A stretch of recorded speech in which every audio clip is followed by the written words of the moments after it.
नमस्कार, मैं हूं विद्यासागर। स्वागत है आप सभी का देवभूमि में। तो बीजेपी ने मिशन 2022 का आगाज कर दिया है। इसका शुभारंभ मुख्यमंत्री पुष्कर सिंह धामी ने श्रीनगर से जन आशीर्वाद रैली के जरिए किया। इस दौरान मुख्यमंत्री पुष्कर सिंह धामी ने श्रीनगर वासियों को कई सौगातें भी दी हैं, जिसमें बस अड्डे के समीप पार्किंग, 100 LPM के 2 ऑक्सीजन प्लांट शामिल हैं। इसके अलावा उन्होंने श्रीनगर को नगर निगम बनाने की घोषणा भी की है। मुख्यमंत्री पुष्कर सिंह धामी के श्रीनगर पहुंचने पर बीजेपी नेताओं और कार्यकर्ताओं ने जोरदार स्वागत किया। बीजेपी कार्यकर्ताओं ने बाइक रैली भी निकाली, जो स्विच पुल से श्रीनगर रामलीला मैदान पहुंची। श्रीनगर वासियों को संबोधित करते हुए सीएम धामी ने राज्य सरकार के 4.5 सालों में किए गए विकास कार्यों को जनता के सामने रखा। उन्होंने कहा कि सरकार प्रदेश में 24,000 युवाओं को रोजगार देने का काम कर रही है।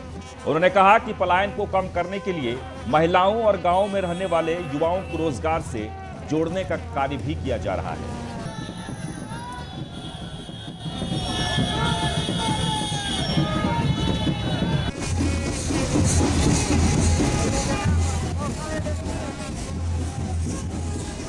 कि नगर पालिका क्षेत्र का सीमा विस्तार किया जाए, उसको जो है नगर पालिका को अब नगर निगम के रूप में जो है आगे उसका सीमा विस्तार किया जाएगा। और साथ ही जो है यहाँ पर पानी की समस्याओं के लिए भी निदान किया जाएगा। अन्य जो कुछ सड़कों के क्षेत्र में है, अन्य क्षेत्रों में है, जो भी हमने घोषणाएं की हैं, जल्दी से जल्दी वो धरातल पर आएंगी। उन घोषणाओं को मूर्त रूप दिया जाएगा। पहली बार देखिए, पहाड़ के अंदर इतना बड़ा काम मोदी जी के नेतृत्व में रेल बनाने का हो रहा है, भारत के प्रधानमंत्री जी के नेतृत्व में। तो कांग्रेस के पास और कोई काम नहीं है। जो वहीं पूर्व मुख्यमंत्री हरीश रावत ने सोशल मीडिया पर एक पोस्ट डालकर सनसनी फैला दी है। उन्होंने अपने पोस्ट में सियासत की स्याह हकीकत का जिक्र किया है। उन्होंने लिखा है कि आप राजनीतिक प्रतिद्वंदी के ऊपर छात्रों को उकसा करके या कुछ लोगों को मोटिवेट करके उनके जरिए स्याही में तेजाब मिलाकर कांग्रेस के नेताओं की यात्रा में एक व्यक्ति को चिन्हित कर फेंकना चाहते हैं, तो ये उत्तराखंड की राजनीति के लिए कलंकपूर्ण अध्याय होगा। उन्होंने कहा कि ऐसी घटना होती है तो वे उत्तराखंड की राजनीति का बड़ा ही दुखद अध्याय होगा। उनके सोशल मीडिया पोस्ट ने सूबे की सियासत को गरमा दी है। बता दें कि हरीश रावत का यह पोस्ट सरकार और प्रशासन के लिए भी परेशानी खड़ी कर सकता है। दरअसल आज से खटीमा में कांग्रेस की परिवर्तन यात्रा का प्रथम चरण शुरू होने जा रहा है, क्योंकि हरीश रावत ने इस यात्रा में एक व्यक्ति को चिन्हित करके स्याही में तेजाब मिलाकर फेंकने की आशंका जताई है।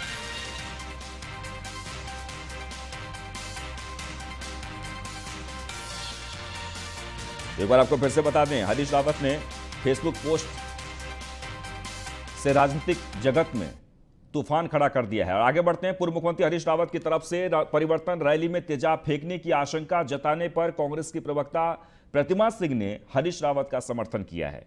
कांग्रेस प्रवक्ता प्रतिमा सिंह का कहना है कि बीजेपी ऐसा काम जरूर करवा सकती है, क्योंकि जिस तरह कांग्रेस की लोकप्रियता बढ़ रही है उससे बीजेपी के नेता परेशान हैं।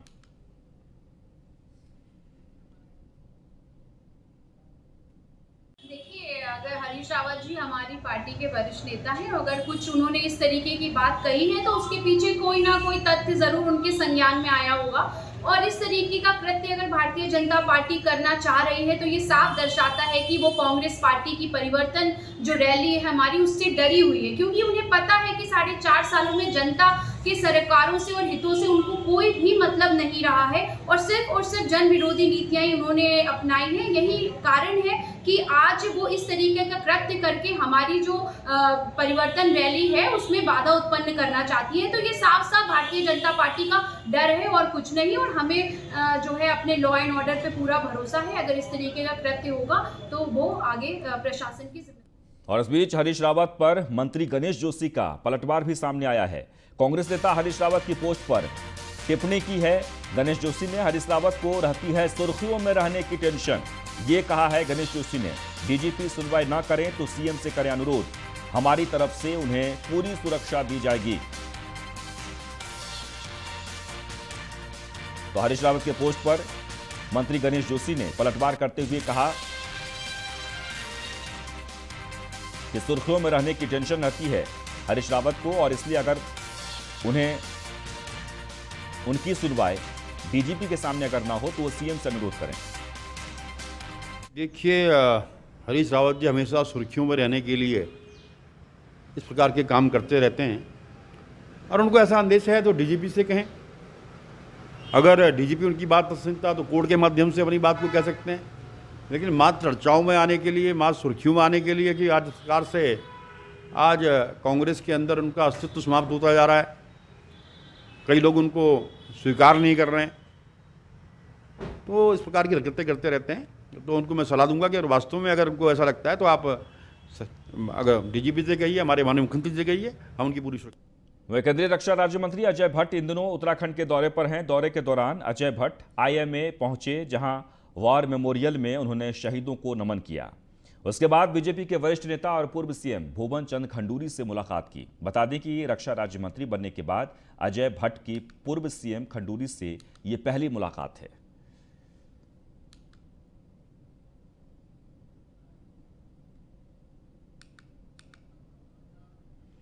और इस बीच देहरादून से बड़ी खबर आ रही है। बीजेपी विधायक महेश नेगी ने भेजा है नोटिस। दुष्कर्म पीड़िता को भेजा मानहानि का नोटिस।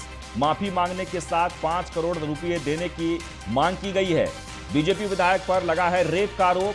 सोशल मीडिया पर विधायक की छवि खराब हो रही है। द्वाराहाट अल्मोड़ा से बीजेपी विधायक है महेश नेगी। वरिष्ठ अधिवक्ता चंद्रशेखर तिवारी ने ये जानकारी दी है।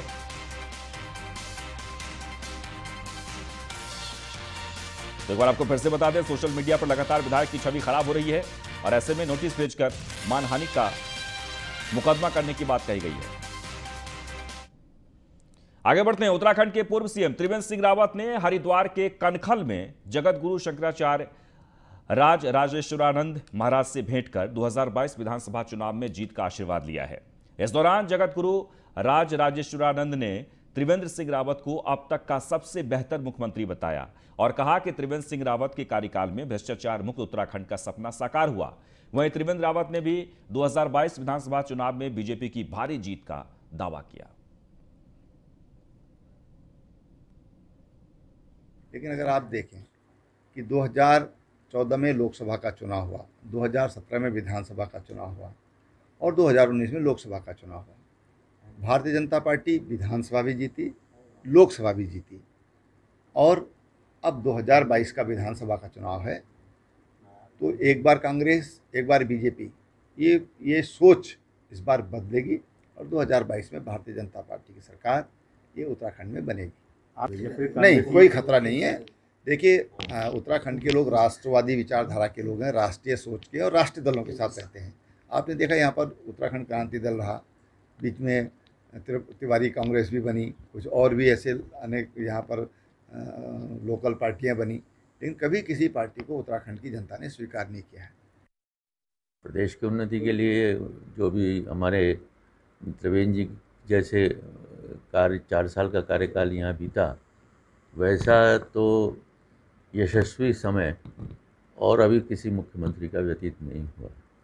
तो इसलिए इन्होंने एक दिशा और एक सबसे बड़ा भ्रष्टाचार मुक्त उत्तरांचल बनाने का जो संकल्प था वो इनके द्वारा पूरा किया गया है और आगे भी भविष्य में भी उत्तराखंड का जो है ये जो भ्रष्टाचार और अनैतिकता है उसके विरुद्ध इनका जो अभियान है वो। आगे बढ़ते हैं। पौड़ी ASP मनीषा जोशी कोतवाली पहुंची, जहां उन्होंने आपदा से संबंधित उपकरणों की जांच की है। साथ ही पुलिस कर्मियों को आपदा से निपटने के लिए मुस्तैद रहने के निर्देश दिए। ASP ने जवानों को समय समय पर प्रशिक्षण देने की भी बात कही, जिससे आपदा के समय पुलिसकर्मी SDRF के साथ राहत बचाव कार्य कर सकें। वहीं चालान के साथ अन्य प्रक्रिया भी नियमों के हिसाब से की जाए। इसके अलावा पुलिसकर्मी, होमगार्ड और PRD के जवानों का जनता के साथ व्यवहार सही रहना चाहिए, जिससे मित्र पुलिस की छवि हमेशा सही रहे।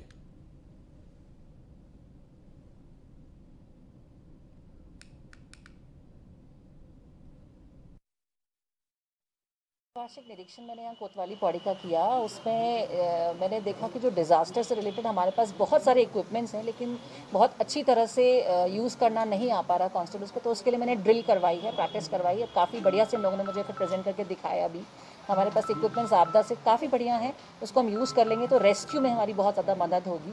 अभी लगातार बारिश जारी है, अगला 1-2 महीना सेंसिटिव है, तो इसी के मद्देनज़र मैंने उसकी ड्रिल करवाई, उनको निर्देश दिए। और आगामी आने वाले समय में इलेक्शन के टाइम पे थोड़ा सा हमारे लॉ एंड ऑर्डर की सिचुएशंस भी बिगड़ने की संभावनाएं रहती। आगे बढ़ते हैं। टिहरी जिले के नरेंद्र नगर में स्थित पट्टी दोगी के तिमली क्षेत्र में मूसलाधार बारिश से भारी नुकसान हुआ है। लोगों के खेत खलिहान बह गए हैं। मकान, पैदल मार्ग, पुल और पेयजल लाइनें बुरी तरह से क्षतिग्रस्त हुई है। पूर्व विधायक ओम गोपाल रावत ने क्षेत्र का दौरा कर पीड़ितों को सरकार से हर संभव मदद दिलाने का भरोसा दिया है। वहीं बारिश से गांव में आई तबाही के लिए पूर्व विधायक ओम गोपाल रावत और ग्रामीणों ने PMGSY व PWD को जिम्मेदार ठहराया है। गांव के ऊपरी क्षेत्र से कट रही सड़क के मलबे को फेंकने के लिए गांव के ठीक ऊपर बहुत बड़ा डंपिंग जोन बनाया गया है। डंपिंग जोन के मलबे को रोकने के लिए किसी तरह की प्रोटेक्शन दीवार नहीं बनाई गई है। नतीजा यह हुआ कि सारा मलबा रौद्र रूप धारण कर गांव के खेत खलिहान सहित सब कुछ तबाह करके चला गया। जिसकी जिम्मेवारी जो है PWD या PMGSY दोनों विभाग जो भी हों, और वो ठेकेदार जिन्होंने गांव के ऊपर जो है मिट्टी डाली है उन पे कार्रवाई होनी चाहिए। उनके खिलाफ जो है मुकदमा दर्ज होना चाहिए और उनसे ये वसूली होनी चाहिए कि ताकि वो आगे से जो है कहीं पे भी ऐसा गलत काम न करें। मेरा सरकार से निवेदन है कि जो ये गांव है तिमली टोलकी नामक टोक है मंजाड़ी ग्राम सभा का, इसका जो है विस्थापन किया जाए, क्योंकि ये पहली बार ये आपदा नहीं आई है। क्योंकि अब की बार तो ये PWD या PMGSY या ठेकेदारों की गलती का कारण बहुत विकराल रूप से आई है। पूरा गांव के पानी के लिए त्राईमान है। यहाँ पर आने जाने का कोई आवागमन नहीं है, क्योंकि दो यहाँ पे पुल थे, वो एक पुल तो बह गया, दो पुल जो जीर्ण अवस्था में है वो भी बहने वाले। लगभग कम से कम 30 और 40 मकान यहाँ पर इसी स्थिति में कि रात को लोग खाली करके दूसरी जगह जा रहे हैं। यहाँ पे पूरा गांव के पानी के लिए त्राईमान है। यहाँ पर आने जाने साहब बहुत ज़्यादा जो है आपदा आई है, जिस कारण जो है आवागमन अवरुद्ध हो गया है। यहाँ जो भी है, जो जितने भी लोग हैं वो पशु पे और फसलों पे निर्भर थे। सारी फसल जो है जा चुकी है। कई पशुओं के लिए चारा नहीं है, आवागमन रुक चुका है, खाने की व्यवस्था नहीं है, कहीं पीने के पानी की व्यवस्था नहीं है, जिस कारण सब लोग यहाँ से व्यवस्थित होना चाहते हैं। अतः सरकार से निवेदन है कि यहाँ की जनता को जो है किसी सुरक्षित स्थान पर विस्थापित किया जाए। रुद्रप्रयाग जिले के आपदा प्रभावित उशाड़ा गांव सहित जिले के 4 गांवों के 76 परिवारों को सुरक्षित स्थानों पर विस्थापित किया जाएगा। शासन स्तर से प्रभावित परिवारों को विस्थापित करने के लिए 3.24 करोड़ रुपए भी स्वीकृत हो चुके हैं। प्रशासन और राजस्व विभाग की ओर से विस्थापन करने के लिए जरूरी कार्रवाई पूरी की जा चुकी है।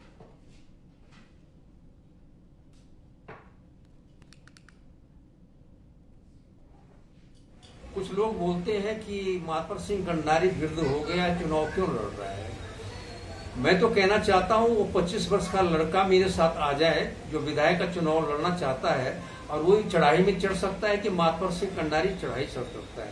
मगर मेरे अंदर क्षमता है आज भी, और जनता की प्रति मेरी ललक है। कुछ अधूरे काम है जिन कामों को मैंने पूरा करना है। मेरी मंशा है कि यहाँ पर जड़ी बूटी का उत्पादन करूंगा। वहीं उत्तराखंड में एक बार फिर भारी बारिश से लोगों की मुश्किलें बढ़ सकती है। मौसम विभाग ने उत्तराखंड के कई जिलों में भारी बारिश की संभावनाएं जताई है, जिसमें 4 सितंबर से 8 सितंबर तक प्रदेश में हैवी रेन का अलर्ट जारी किया गया है, जिसमें देहरादून, नैनीताल, पिथौरागढ़ समेत बागेश्वर में भारी बारिश हो सकती है, तो वहीं मैदानी जिले में हल्की बारिश होने की संभावना है। मौसम विभाग ने लोगों से सावधान रहने की अपील की है। तो जो बारिश की एक्टिविटी अभी कम है, इस समय चल रही है, 2-3 दिन से पीछे आप देख ही रहे हैं। और आज भी जो है कुछ जगहों में 3 तारीख की अगर बात करें तो कुछ जगहों में हल्की मध्यम बारिश जो है वो प्रदेश में रहेगी। लेकिन कल 4 तारीख से आप देखेंगे जो बारिश की एक्टिविटी है उसमें बढ़ोतरी होगी।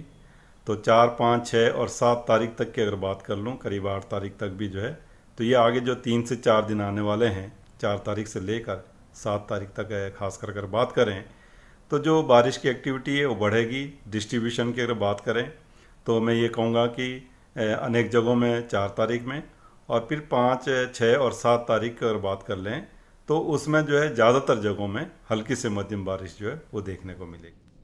वह महिला कांग्रेस कार्यकर्ताओं ने महंगाई को लेकर डीएम ऑफिस में प्रदर्शन किया है। हाथों में चूड़ी, उपले और सिलेंडर लेकर कार्यकर्ताओं ने धरना दिया। इस दौरान कार्यकर्ताओं ने राज्य सरकार और केंद्र सरकार के खिलाफ जमकर नारेबाजी भी की है। महिलाओं का कहना है कि महंगाई चरम पर है, रसोई सामग्री महंगी हो गई है, लेकिन सरकार इन सब से बेखबर है। बता दें कि नाराज महिलाओं ने डीएम के माध्यम से प्रधानमंत्री को ज्ञापन भी सौंपा है।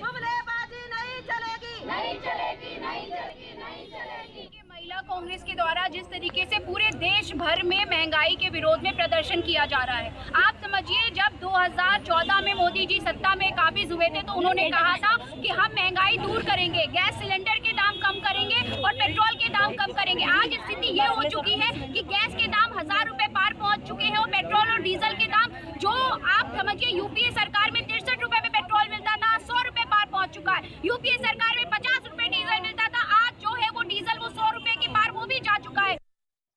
देखिए, जिस तरीके से रोज महंगाई दर प्रतिदिन बढ़ती जा रही है, उसी को लेकर के आज महिला कांग्रेस ने डीएम के माध्यम से प्रधानमंत्री जी को एक ज्ञापन के साथ साथ ये चूड़ियाँ, ये छोटा सिलेंडर, हमने चूल्हा, ये गोबर के उपले जो नरेंद्र मोदी जी ने सपने दिखाए थे पूरे देश की महिलाओं को कि उज्ज्वला का सिलेंडर देकर हम महिलाओं को खुशियां बांट रहे हैं। वो कैसी खुशियां हैं, आज 1000 रुपए का सिलेंडर हो चुका है। दोबारा वापस महिलाएं इस उपले पे रोटी बनाने के लिए मजबूर है, इस मिट्टी के चूल्हे पे रोटी बनाने के लिए मजबूर है। देश के प्रधानमंत्री जी को होश नहीं है, स्मृति ईरानी जी को होश नहीं है, अमित शाह जी को होश नहीं है। अडानी अंबानी की जेब भरने के लिए आज महिलाओं की जेब पर डाका डाला जा रहा है। गैस के दाम रोज बढ़ाए जा रहे हैं, पेट्रोल के दाम रोज बढ़ाए जा रहे हैं। ऋषिकेश में अवैध होर्डिंग और बैनर लगाकर शहर की सुंदरता को खराब किया जा रहा है। जगह जगह बिना परमिशन के होर्डिंग और पोस्टर लगाए जा रहे हैं। ऐसे में नगर निगम को जहां राजस्व का नुकसान हो रहा है, तो वहीं गढ़वाल अपर आयुक्त भी नगर निगम को फटकार लगा चुके हैं। बावजूद इसके अवैध होर्डिंग और बैनर लगाने वालों के खिलाफ कोई कार्रवाई होती नजर नहीं आ रही है। निश्चित रूप से उनको हटाने का काम करेंगे और जिनके द्वारा लगाया गया है उनको भी कड़ी चेतावनी देंगे कि भविष्य में इस प्रकार की गलतियां न करें। क्योंकि नगर निगम स्वच्छ रखना, यहाँ की परंपराओं को, यहाँ की धार्मिक चीज़ों को आहत न हो, इसका भी हम विशेष ध्यान रखें। वहीं टिहरी में बारिश के चलते लोग परेशान हैं, तो वहीं टिहरी बांध का मामला अधर में लटकता दिखाई दे रहा है। इस मामले में लोग पुनर्वास विभाग के चक्कर लगाकर थक चुके हैं, लेकिन सरकार की तरफ से कोई सुनवाई नहीं हो रही है। टिहरी बांध प्रभावित सोहन सिंह राणा का कहना है कि जब तक पूरी तरह से बांध को बनाया नहीं जाता, तब तक टीएचडीसी को टिहरी बांध का जलस्तर नहीं बढ़ाना चाहिए था। 8-10 दिन पहले एक शासन आदेश प्राप्त हुआ है जिसमें शासन द्वारा टीएचडीसी को वाटर लेवल बढ़ा देने की स्वीकृति दे दी गई थी। तो उसके क्रम में शायद टीएचडीसी ने ये कार्रवाई की है और उसके अलावा शासन ने ये भी निर्देश टीएचडीसी को दिए हैं कि जो भी भारत सरकार की बैठक में तय हुआ है कोलैटरल डैमेज पॉलिसी के तहत, उनका अनुपालन किया जाए। तो उस कार्रवाई के लिए भी हमारे द्वारा टीएचडीसी को लिखा गया है कि उन बिंदुओं का अनुपालन कर दिया जाए। डीएम साहब से भी, माननीय विधायक जी भी सीएम साहब को लिखा है कि टिहरी बांध का झील स्तर, जब तक टिहरी बांध प्रभावितों का संपूर्ण विस्थापन नहीं हो जाता है, तब तक टीएचडीसी को झील का जल स्तर बढ़ाने की अनुमति ना दी। ये क्योंकि ग्रामीणों के साथ बिल्कुल घोर अन्याय है और हम इसके लिए उग्र आंदोलन करने के लिए बाध्य होंगे। क्योंकि पहले टीएचडीसी को, उत्तराखंड सरकार को ग्रामीणों का विस्थापन करना चाहिए था, उन्होंने ग्रामीणों को अधर में छोड़ दिया है। लगातार भूदशा हो रहा है इस वो सरकार का, और टीएचडीसी का केवल पैसे कमाने का उद्देश्य है। उन्होंने अब तक जो उनकी मीटिंग माननीय सिंचाई मंत्री के साथ, माननीय मुख्यमंत्री के साथ हुई थी, उसके आधार पर उन्होंने अभी तक कोई भी। तो टिहरी बांध को लेकर खासकर वहां जो लोग रह रहे हैं वो काफ़ी असहज महसूस कर रहे हैं। प्रशासन से कई बार गुहार लगा चुके हैं।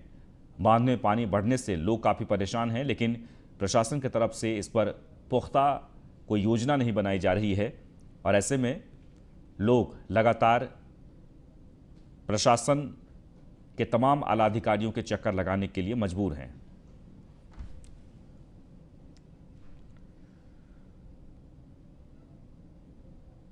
आगे बढ़ते हैं। पंजाब कांग्रेस प्रभारी हरीश रावत ने आज उत्तराखंड के उधम सिंह नगर जिले में स्थित नानकमता गुरुद्वारा साहिब में जूते साफ करने व झाड़ू लगाने की सेवा निभाई। हरीश रावत ने चंडीगढ़ में नवजोत सिंह सिद्धू व उनकी टीम को पंज प्यारे का संबोधन किया था। उनके इस बयान पर कुछ लोगों ने आपत्ति भी जताई थी। इस पर हरीश रावत ने खेद जताते हुए गुरुद्वारे में सेवा निभाने की बात कही थी।